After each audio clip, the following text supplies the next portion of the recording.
আমার রেসিপির যে কোনো নতুন ভিডিওর নোটিফিকেশন আপনাদের কাছে খুব তাড়াতাড়ি পৌঁছে যাবে। তো চলুন স্টার্ট করা যাক পনির লাবাবদার কীভাবে বানাতে হয়।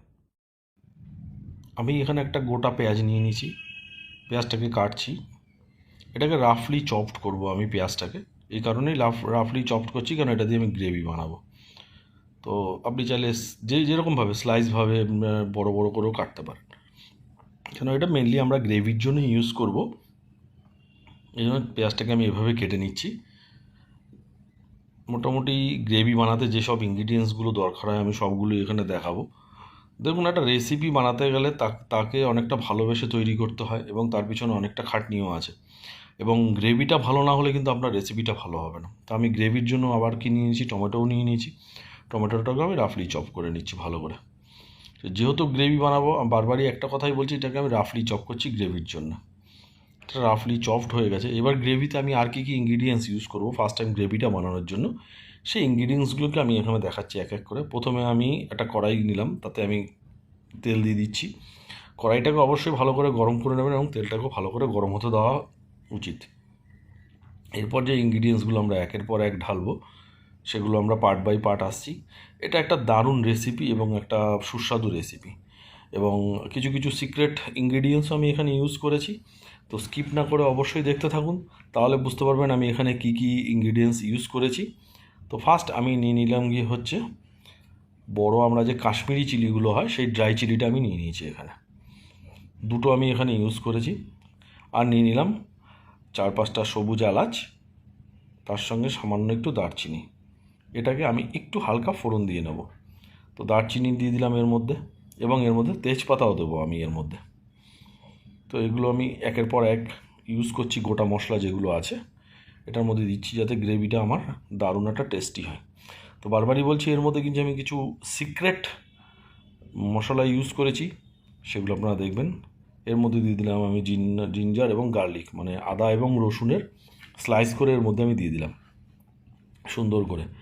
আদা রসুন স্লাইস করে এর মধ্যে দিয়ে দিলাম। এবার এটাকে আমি একটু ভালো করে নাড়িয়ে নিচ্ছি, জাস্ট একটু হালকা করে নাড়াবো। খুব একটা হাই ফ্লেমের মধ্যে আমি এটাকে কুক করছি না, হাই ফ্লেমে কুক করা যাবে না। এবারে যে আমি পেঁয়াজ আর টমেটোটা কেটে রেখেছিলাম রাফলি চপড, সেটা এর মধ্যে দিয়ে নিলাম। দিয়ে এটাকে একটু নাড়িয়ে নেব। অনিয়ন আর টমেটো যেটা আমি ছিল আমার, সেটাকে আমি যেটা করেছিলাম আমি রাফলি চপড, তো ভালো করে নাড়িয়ে নিচ্ছি। যেমন গ্রেভি অনেক রকমের হয়, আমরা ইন্ডিয়ানরা যে সমস্ত রান্না হয় ইন্ডিয়াতে, 3টে গ্রেভি বেসিক্যালি হয়। একটা এর মধ্যে আবার নুনও অ্যাড করছি আমি, যেটা বলছিলাম যে একটা হোয়াইট গ্রেভি, একটা ইয়েলো গ্রেভি, একটা রেড গ্রেভির উপরে আমরা বিভিন্ন রকমের ডিশ তৈরি করে থাকি। তো এর মধ্যে আমি দিয়ে দিলাম রেড চিলি পাউডার। প্রত্যেকটা ইনগ্রিডিয়েন্টস আমি দিচ্ছি এখানে, আর প্রত্যেকটা কোয়ান্টিটি দেখুন আমি 1 চামচ করে দিয়েছি। নুনটা আমি টেস্ট অনুযায়ী দিয়েছিলাম। 1 চামচ আমি এখানে হলুদ দিয়ে নিচ্ছি। তো প্রত্যেকটা জিনিসে আমি বললাম যে কোয়ান্টিটিগুলো দেখবেন কী দিচ্ছে এবং কতটা নিয়েছে, কেননা আমি এখানে যতটা পরিমাণে তৈরি করছি তার জন্য যেই পরিমাণের ইনগ্রিডিয়েন্টস দরকার সেটা আপনাকে দেখে নিতে হবে। এখানে আমি যেটা পনির লাবাবদার যেহেতু বানাচ্ছি, সুতরাং এটাকে আমার কী করতে হবে, এখানে আমার যতটুকু পরিমাণে বানাচ্ছি ঠিক ততটুকু পরিমাণে আমার ইনগ্রিডিয়েন্টসগুলো দরকার আছে। এবার এর মধ্যে আমি কি করলাম, কিছু কাজু দিয়ে দিলাম গ্রেভিটাকে বানানোর জন্য। তো এটাকে একটু মজে আসতে দিতে হবে ভালো মতো, খুব বেশি কুকড করব না, যাতে ওভার কুকড না হয়ে যায় সেদিকটায় নজর রাখতে হবে। তো এটাকে আমি ভালো করে কুক করার জন্য একটু সামান্য পরিমাণে, যাতে এগুলো একটু মজে আসে সেরকম হয়ে যাবে। তো এগুলো একটু মজে এসছে, আমি যেটা বলছিলাম একটু আগে যে সেম মজে এসছে। এবার আমি এর মধ্যে সামান্য পরিমাণে জল অ্যাড করছি, ওয়াটার অ্যাড করে এটাকে একটু ভালো করে আবার একটু কুকড হতে দেবো দারুণ করে। তো একটু নাড়িয়ে নিচ্ছি এর মধ্যে ভালো করে, কুক করবো ভালো করে। আমি ভালো করে নাড়িয়ে নিচ্ছি এর জন্য। এবং আমার দেখুন প্রত্যেকটা ইনগ্রিডিয়েন্টস যেগুলো দিয়েছি সেগুলো কিন্তু ওভার কুকড হয়নি, সেগুলো কিন্তু তার নিজের স্ট্রাকচারে ঠিকঠাক আছে। ভালো করে দেখুন, লক্ষ্য করুন। এবং বাড়িতে যে আপনারা গ্রেভি কীভাবে বানাতে হয় রেস্টুরেন্ট স্টাইলে, 5 স্টার হোটেল স্টাইলের যে গ্রেভি কীভাবে বানাতে হয় সেটা একদম অ্যাকুরেসি আপনাদেরকে দেখাচ্ছি। আপনারা যে কোনো নামি দামি রেস্টুরেন্টে যাবেন, তারা যেই টাইপের গ্রেভি ইউজ করে এই গ্রেভিটাও কিন্তু অ্যাজ ইট ইজ হচ্ছে, একই রকম আমি বানাচ্ছি। দেখুন, যার কোনো বিকল্প নেই, আমি একই রকম বানাচ্ছি 5 স্টার রেস্টুরেন্টের স্টাইল, 5 স্টার হোটেলের স্টাইলের আপনি গ্রেভি, এবং বাড়িতে একরকম হবে। এবার এটা হয়ে গেছে, আমি একটা পাত্রে তুলে নিচ্ছি এটাকে, কেন এটাকে এবার আমার কী করতে হবে, মিক্সিং গ্রাইন্ডারে এটাকে ব্লেন্ড করতে হবে একদম মিক্স করে। তো যেটা বলছিলাম, গ্রেভিটা বানানো ভালো করে দেখুন। এই গ্রেভিটাকে আপনি যে কোনো চাইলে পরে আপনি চিকেনের ক্ষেত্রেও ইউজ করতে পারেন, চাইলে আপনি মাশরুমের ক্ষেত্রেও ইউজ করতে পারেন। তো যে কোনো যেহেতু গ্রেভিটা আমার বানানো হয়ে গেছে, আমি যে কোনো রকম ইনগ্রিডিয়েন্টস দিয়ে এখানে যে কোনো, যেমন চিকেন চান, আপনি পনির চান কিংবা মাশরুম, আমি দিয়ে এটাকে বানাতে পারি। তো গ্রেভিটা হচ্ছে মেন, আমি গ্রেভিটাকে রেডি করে ফেলেছি। এবার কড়াই থেকে ভালো করে তুলে নিলাম। এবার যেটা বলছিলাম যে এটাকে আমি একটা মিক্সিতে দিয়ে দিলাম। এবার একটু ঠান্ডা করে নেবেন, যেটা সবথেকে বড় কথা হচ্ছে গ্রেভিটাকে একদম গরম গরম দেবেন না, একটু ঠান্ডা করে হালকা ঠান্ডা করে নেবেন, করে মিক্সিতে দিয়ে এটাকে ভালো করে ব্লাইন্ড করে নেবেন। সুন্দর করে মিক্স করে নিয়েছি, এখানে দেখা যাচ্ছে যে সুন্দর করে মিক্স করে নিয়েছি, এটাকে মিক্স হয়ে গেছে। এবার আমার যেটা নেক্সট পার্ট হচ্ছে, আমি একটা স্ট্রেনার নিয়ে নেবো। স্ট্রেনার নিয়ে এটাকে গ্রেভিটাকে একটু ভালো করে এটাকে স্ট্রেনার দিয়ে স্ট্রেন করে নেবো। কারণ হচ্ছে কি, এর মধ্যে অনেক সময় হয় কি, আমাদের যে আদা রসুনের যে কিংবা এই যে আমি গোটা আমি কাশ্মীরি লঙ্কা ইউজ করেছি শুকনো, অনেক সময় হয় কি এর একটা ছাবড়া ছাবড়া ভাব থেকে যায়, তার মুখে পড়লে সেটা ভালো লাগে না। গ্রেভিটা যাতে স্মুথ হয়, মুখে যখন আমার পড়বে যাতে স্মুথ হয়, সেই দিকটা নজর রেখে আমি কি করলাম, এটাকে একটু স্ট্রেনার দিয়ে ছেঁকে নিলাম ভালো করে নাড়িয়ে নাড়িয়ে। কেন এটা থিক গ্রেভি, তো স্ট্রেনার দিয়ে আপনাকে এরকমভাবে চামচ দিয়ে নাড়িয়ে নিতে হবে, না হলে কিন্তু হবে না এটা। তো সুতরাং করে আমি এটাকে সুন্দর করে ছেঁকে নিয়েছি, দেখুন দারুণ একটা স্মুথ চলে এসছে। এবার এখনও অনেক কাজ আছে, দেখুন ভালো ডিশ করতে গেলে তার পিছনে অবশ্যই একটু খাটতে হবে এবং একটা সুস্বাদু রেসিপি হতে। আবার একটা পেঁয়াজ নিয়ে নিয়েছি। এবার এই পেঁয়াজটাকে কিন্তু আমি রাফলি কাটবো না, এটাকে আমি কি করব, যেহেতু এটা আমার মানে লাগবে গিয়ে হচ্ছে আমার ইনগ্রিডিয়েন্টসে যখন গ্রেভিটা হয়ে গেছে তার মধ্যে যখন আমি মেন যে ডিশটা তৈরি করব সেখানে লাগবে। দেখুন আমি একটা পেঁয়াজকে কিন্তু আমি 4 টুকরো করে নিচ্ছি। কিভাবে করছি দেখুন, এটাকে 4 টুকরো করে নিলাম। এবার এটাকে আমি ছাড়িয়ে নেব, এটা আমি এবার একটা সাইডে সরিয়ে দেবো। এবার আমি একটা ক্যাপসিকাম নিয়ে নিলাম। এবার ক্যাপসিকামটাকেও কিন্তু আমি যেইভাবে পেঁয়াজটাকে কেটেছি, আমি ক্যাপসিকামটাকেও কিন্তু ঠিক অ্যাজ ইট ইজভাবেই কাটবো। এটা কাটিংয়ে কিন্তু অন্যরকম কোনো থাকবে না, সেমভাবেই কাটবো। আমি ডাইস কাটিং করে নেবো এটাকে। ভেতরের যে এই যে পেঁয়াজের লঙ্কার ভেতরে যে জিনিসটা থাকে এই সাদা মতো, এটাকে আমি সরিয়ে নিলাম। দেখুন আমি ডাইস কাটিং করে নিচ্ছি, কারণ কাটিংয়ের অনেক রকম নাম আছে, যেমন জুলিয়েন্ট কাটিং, ডাইস কাটিং রয়েছে, ঠিক আছে, ট্রায়াঙ্গেল কাটিং, শেপ অনেক শেপে কাটানো হয়, এটা আমি ডাইস কাটিংয়ে করে নিলাম। তো এবার আমার ক্যাপসিকামটাও কাটা হয়ে গেছে। এবার আমি নিয়েছি পনির। পনির কিন্তু আমি কিউব করে কেটে নিয়েছি। তো এখানে আমি পনির নিয়েছি 250 গ্রাম পনির আমি নিয়ে নিয়েছি। তো পনিরটাকে আমি কেটে নিয়েছি, এর মধ্যে সামান্য পরিমাণে একটু হালকা হলুদ আর কি করব, টেস্ট অনুযায়ী এর মধ্যে একটু আমি নুন দিয়ে নেব। এই দুটো জিনিস আমি দিয়ে নেব। এবার আমি এটাকে একটু ভালো করে আমাকে মিক্স করে নিতে হবে, যাতে পনিরের গায়ে ভালো করে মেখে যায় জিনিসগুলো। এবং তার সাথে আমি একটু রেড চিলি পাউডারও নিয়ে নিচ্ছি, যাতে একটু স্পাইসি ভাব আসে। তো রেড চিলি পাউডারটাও নিয়ে নিলাম। এগুলো একটু পনিরের গায়ে ভালো করে মাখিয়ে নিতে হবে আমাকে। এবং এর সঙ্গে আমি একটু হালকা আমি কী করলাম, একটু সর্ষের তেল একটু হালকা দিয়েছি, যাতে পনিরের গায়ে ভালো ভালো করে মেখে যায়।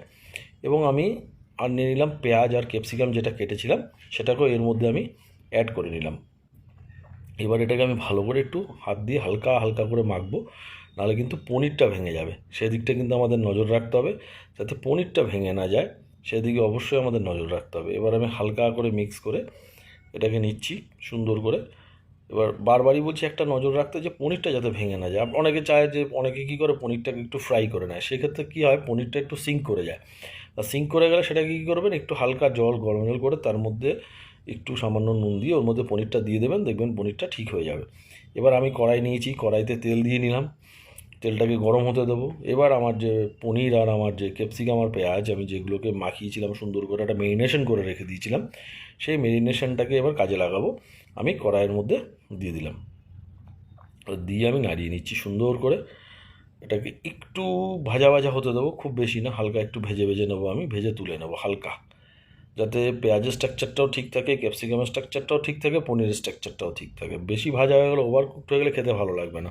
কারণ প্রত্যেকটা ইনগ্রিডিয়েন্টস আর ডিশের একটা নিজস্ব গুরুত্ব থাকে, তা আপনাকে বানাতে গেলে সেগুলো অবশ্যই মাথায় রেখে আমি কী ডিশ বানাচ্ছি এবং তার টেস্ট কী আছে, তার স্ট্রাকচার কী আছে, সেটাকে মাথায় রাখতে হবে। তাই আমি বলেছিলাম যে আমি হালকা ভেজে নেব। তো আমি হালকা ভাজা হয়ে গেছে, এটাকে আমি এবার তুলে নিচ্ছি একটা পটে। কড়াই থেকে প্রত্যেকটা জিনিস আমি তুলে নিচ্ছি এখানে। এবার আমার আবার কাজ হয়েছে, আবার পেঁয়াজ নিয়েছি, এটাকে আমি কিন্তু এবার চপড করব। এই অনিয়নটাকে আমি কিন্তু 3 রকমভাবে পেঁয়াজ কাটা দেখালাম এই একটা রেসিপিতে। এটা একটা মাথায় রাখবেন।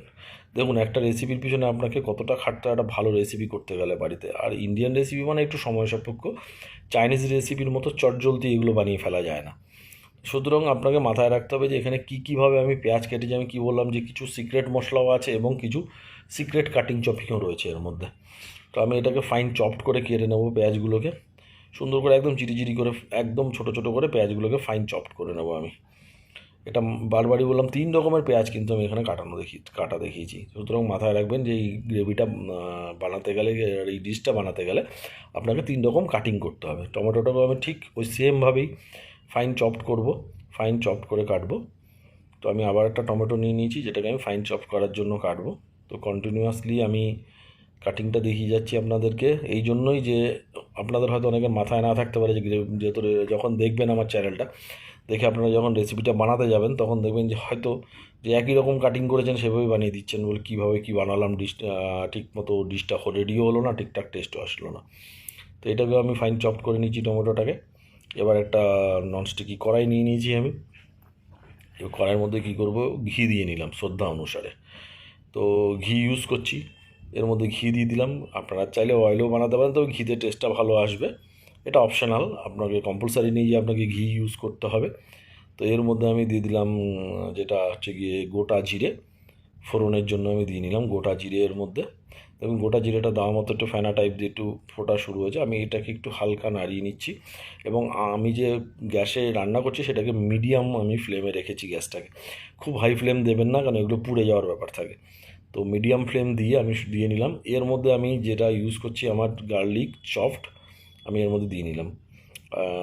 এটাকেও একটু হালকা নাড়াবো দিয়ে, কারণ হচ্ছে এগুলো একটু হালকা লাল হতে দিতে হবে। এটা হচ্ছে ফোড়নের ক্ষেত্রে। এবার দেখুন প্রত্যেকটা 3টে স্টেপে কিন্তু আমার এই রেসিপিটা তৈরি হচ্ছে। আমি আপনাকে 3বার 3 রকমভাবে করে দেখালাম। এবার হচ্ছে ফাইনাল টাচ আমাদের। তো এই জায়গাটাকে স্কিপ করবেন না, একদম কন্টিনিউ দেখতে থাকুন, কেন অনেক মজাদার জিনিস এখানে দেওয়া হবে যেগুলো দিয়ে রেসিপিটাকে আরও ভালো তৈরি করা হবে। তো এখানে আমি দিয়ে নিলাম পেঁয়াজ, যেটাকে আমি চপড করে রেখেছিলাম। চপড করা পেঁয়াজটাকে আমি দিয়ে দিলাম। চপ করা পেঁয়াজ আমার দিয়ে এটাকে একটু ভালো করে হালকা নাড়িয়ে নেব। প্রত্যেকটা জিনিস পেঁয়াজের যেন কাঁচা গন্ধটা না থাকে সেই দিকটা মাথায় রাখতে হবে।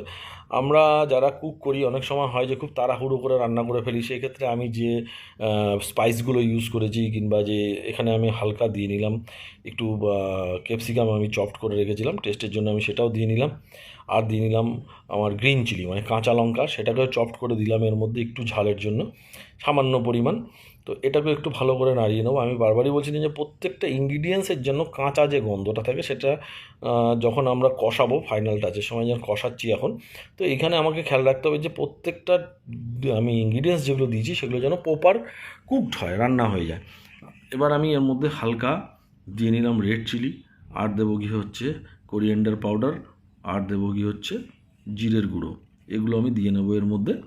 দিয়ে এটাকেও আবার হালকা একটু আমি কুক করে নেবো 1 থেকে 1.5 মিনিট, কারণ হচ্ছে নাহলে এগুলোরও একটা হালকা গন্ধ বেরোবে। তো তাহলে আমার অরিজিনাল যে ডিশের ফ্লেভারটা সেটা কিন্তু আমরা পাবো না যদি এটাকে আমি ভালো করে কুক না করি। তো এর মধ্যে আমি আবার দিয়ে নিলাম একটু কাশ্মীরি চিলি পাউডার হালকা কালারের জন্য। খুব বেশি কাশ্মীরি চিলি পাউডার আমি এখানে ইউজ করিনি, একদম হালকা পরিমাণে। এটাকে একটু হালকা করে নাড়িয়ে নিলাম। আমি কিন্তু এখনও টমেটোটাকে চপড করে রেখেছি, সেটাকে এখনও ইউজ করিনি। কেন ইউজ করিনি সেটার কারণও আপনাদেরকে বলছি। দেখুন এখানে যখনই আমি আমার ড্রাই স্পাইসগুলো দিয়েছি, তো কী হচ্ছে দেখুন এটা শুকিয়ে গেছে। তো আমি এর মধ্যে আর তেল কিংবা ঘি আর এক্সট্রা করে ইউজ করতে চাই না, তাহলে এটা কিন্তু খুব বেশি মানে খেতে অয়েলি ভাব হয়ে যাবে। তো আমি এখন টমেটোটাকে দিলাম, কারণ টমেটো কী হবে দিলে পরে এটাকে মানে সুন্দর করে কুকড করবে এবং একটু জল ছাড়বে টমেটোর থেকে, যেটাকে আমাকে এটাকে রান্না করতে সুবিধা হবে। তো একটু জল ছেড়ে দিয়েছে দেখুন 4 সাইডে টমেটোটা। আমি এবার এটাকে ভালো করে 2 থেকে 3 মিনিট এটাকে সুন্দর করে কুকড করেছিলাম। এবার এর মধ্যে আমি সামান্য পরিমাণে, আপনি যদি চান ঘরে হালকা একটু হলুদ ইউজ করতে পারেন এর মধ্যে। তো এর মধ্যে আমি হালকা একটু ইউজ করেছি। এবার একটু নুন দিয়ে দিলাম আবার টেস্ট অনুযায়ী নুনটা, কেন জানি মনে হচ্ছিলো নুন একটু কম হয়েছে, যেন একটু নুন দিয়ে দিলাম। তো আমি এবার নুনটাকে দিয়ে আবার একটু ভালো করে নাড়াবো, যেহেতু আমি হালকা টারমারিক পাউডার দিয়েছি। তো সুতরাং এটাকে আমাকে ভালো করে আবার একটু নাড়িয়ে নিতে হবে। তো আমি এটাকে ভালো করে নাড়িয়ে নিলাম সুন্দর করে। এবার এটা আমাকে ভালো করে নাড়িয়ে নেওয়ার পর এবার যেটা কাজ হচ্ছে গিয়ে আমার এখানে আমি কি করব, এবার আমি গিয়ে এর মধ্যে একটু সামান্য পরিমাণে জল অ্যাড করব। জলটা কেন অ্যাড করছি? জল এই কারণেই অ্যাড করছি, দেখুন পুরোটাই শুকিয়ে গেছে। একটু জল না দিলে পরে এটা ভালো কুকড হবে না। তো জল দিয়ে দিলাম একটু, আর এর মধ্যে একটু ইউজ করব কি হচ্ছে আমি চিনি। চিনি কী করে? চিনি হচ্ছে আপনার যে কোনো অথেন্টিক কালারটাকে এনে দেবে এবং খাবারের যে টেস্টের ব্যালেন্স সেটা চিনি খুব ভালো মতো মেনটেন করে, কিন্তু খুব সামান্য পরিমাণে চিনি দেবেন, বেশি দেবেন না, নাহলে পরে কী হবে, ডিশটা মিষ্টি হয়ে যাবে। তো চিনিটা আমি এই কারণেই দিয়েছি যে কালারটা ঠিকঠাক থাকে এবং যেন টেস্টের যে ব্যালেন্সটা সেটা যেন ঠিকঠাক থাকে, এই জন্য এর মধ্যে আমি চিনি দিয়ে নিয়েছি। এবার এটাকে আমি সুন্দর করে নাড়াচ্ছি, সুন্দর করে নাড়িয়ে নিলাম। এবার 1 থেকে 1.5 মিনিট কুক করে নিলাম। এবার আমি কী করলাম, যে গ্রেভিটা রেডি করেছিলাম আগে, সেই গ্রেভিটাকে আমি এর মধ্যে দিয়ে দিলাম। এবার এটাকে ভালো করে আমাকে বানাতে হবে। আর গ্রেভিটা আমি দিয়ে এবার এটা ভালো করে নাড়াবো সুন্দর করে। এবার কিন্তু আমাকে এখানে এটা কিন্তু মোটামুটি টাইম নেবে 10 থেকে 15 মিনিট, কারণ হচ্ছে আমার যে ইনগ্রিডিয়েন্টসগুলো আগের যেগুলো দেখালাম সেগুলোকে আমার ভালো করে কুকড হতে হবে এবং গ্রেভিটাকেও খুব কুকড হতে হবে। এই ক্ষেত্রে একটা কথা বলছি আপনাদেরকে, মাথায় রাখবেন, গ্রেভিটা যখন ভালো করে কুকড হবে না, এবং এটা হাই ফ্লেমে করতে হবে। এর মধ্যে একটু সামান্য জলও মিক্স করলাম, এই কারণে গ্রেভিটা খুব থিক হয়ে গেছে।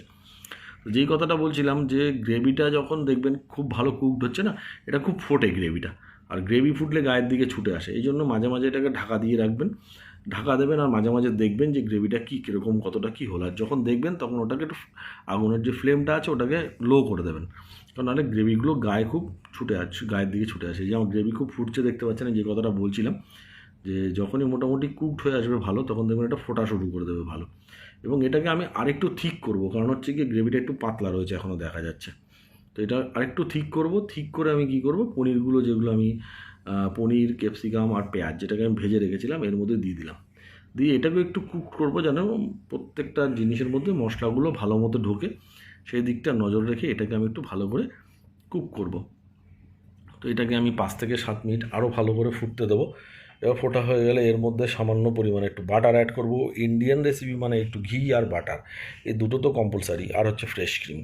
এগুলো যদি না থাকে তো ইন্ডিয়ান যে ডিশ আছে সেটা যেন মনে হয় সম্পূর্ণ হয় না। তো আমরা যারা প্রত্যেকেই রেস্টুরেন্ট স্টাইলের খাবারগুলো বানাই, তো আমরা প্রত্যেকেই ঘি, বাটার এবং ফ্রেশ ক্রিমটা কিন্তু আমরা ইউজ করি। এবং ফ্রেশ ক্রিমটার, ঘি বাটারের একটা নিজস্ব মাহাত্ম্য আছে, গ্রেভিটাকে দারুণ সুন্দর একটা টেস্টি গ্রেভি বানায় এবং ডিশটাকে একটা তার নিজস্ব গুরুত্ব দেয়। আমি যেটা বলছিলাম ফ্রেশ ক্রিম, এই ফ্রেশ ক্রিম আমি ইউজ করলাম। তো ফ্রেশ ক্রিম সামান্য পরিমাণে এখানে ইউজ করেছি, করে এবার আবার একটু নাড়াবো। ডিশটা 80% রেডি হয়ে গেছে আমার। এবার ফ্রেশ ক্রিম দেওয়া হয়ে গেছে, এর মধ্যে আমার অলরেডি ফুটছে এবং গ্রেভিটা কিন্তু আমার থিকও হয়ে এসছে। তো আমার এটাকে আবার একটু নাড়িয়ে নিলাম ফ্রেশ ক্রিম দিয়ে, দারুণ দারুণ একটা ফ্লেভার আসছে, মানে বলে বোঝাতে পারবো না। আপনারা বাড়িতে বানালে বুঝতে পারবেন যে ফ্লেভারটা কীরকম আসছে। তো অবশ্যই বাড়িতে বলবো যে ট্রাই করুন ডিশটাকে, খুব সহজ সরল ডিশ, বাড়িতে যে কোনো গেস্ট আসলে বানিয়ে খাওয়ান এবং তারা ভাববে হয়তো যে আপনি কোনো নামি দামি কোনো রেস্টুরেন্ট কিংবা কোনো নামি দামি 5 স্টার হোটেল থেকে আপনি অর্ডার করেছেন। এবার আমি কী করলাম, এর মধ্যে একটু কাসুরি মেথি দিয়ে নিলাম। দারুণ আর একটা ফ্লেভার, নতুন একটা ইনগ্রিডিয়েন্টস ইউজ করাতে তার একটা নতুন ফ্লেভার চলে আসে। আমার ডিশ প্রায় রেডি, এটাকে আমি সার্ভ করব। এবার এটা আপনি চাইলে পরে সবথেকে বেস্ট হচ্ছে গিয়ে নান, কুলচা কিংবা রুটির সঙ্গে খেতে দারুণ লাগবে, অথবা আপনি রাইসের সঙ্গেও খেতে পারেন। আমার রেসিপি ডান। এবার এটা আমি কী করব, একটা বাউল নিয়ে নেব, তার মধ্যে আমি সার্ভ করব। তো আমি যেটা বলছিলাম, এর মধ্যে আমি একটু শ্রদ্ধা অনুসারে ধনেপাতা দিয়ে নিলাম, যেহেতু ইন্ডিয়ান ডিশ ধনেপাতার একটা বিশেষ মাহাত্ম্য রয়েছে। আমরা গার্নিশিংয়ের ক্ষেত্রেও ধনেপাতা ইউজ করি। তো আর বিশেষ স্পেশালি ধনেপাতাকে আমি খুব পছন্দ করি, কারণ ধনেপাতার যে ফ্লেভারটা ওটা আমার খুব পছন্দের ফ্লেভার। তো যারা পছন্দ করেন না তারা না দিলেও চলবে, যে এটা কম্পালসারি না যে ধনেপাতা দিতেই হবে, কোরিয়ান্ডার লিভস দিতেই হবে এমন কোনো মানে নেই। তো আমার ডিশ রেডি হয়ে গেছে, এবার আমি এটাকে একটা বাউলের মধ্যে নিয়ে সার্ভ করে নেব। তো আমি এখানে একটা হাঁড়ি টাইপ নিয়েছি, যার মধ্যে এটাকে আমি সার্ভ করছি। আমার এই রেসিপিটা যদি আপনাদের ভালো লাগে, অবশ্যই কমেন্টস বক্সে কমেন্টস করতে ভুলবেন না। আমার চ্যানেলটাকে লাইক, শেয়ার ও সাবস্ক্রাইব করতে ভুলবেন না। পাশে রাখা বেল আইকনটাকে অবশ্যই দাবাবেন, কারণ হচ্ছে আমার প্রথম ভিডিওর নোটিফিকেশান আপনার কাছে পৌঁছে যাবে যদি আপনি বেল আইকনটাকে সবার ফার্স্টে দাবিয়ে রাখুন। নতুন নতুন রেসিপি দেখার জন্য অবশ্যই বেল আইকনটাকে দাবান, এবং বারবার বলবো আমার চ্যানেলটাকে লাইক, শেয়ার ও সাবস্ক্রাইব করতে ভুলবেন না। যারা আমার চ্যানেলটাকে সাবস্ক্রাইব করেছেন তাদেরকে অসংখ্য ধন্যবাদ এভাবে আমার পাশে থাকার জন্য। যারা এখন আমার চ্যানেলটাকে সাবস্ক্রাইব করেননি তারা অবশ্যই সাবস্ক্রাইব করুন এবং বেশি বেশি করে শেয়ার করুন, যাতে আপনাদের ভালোবাসা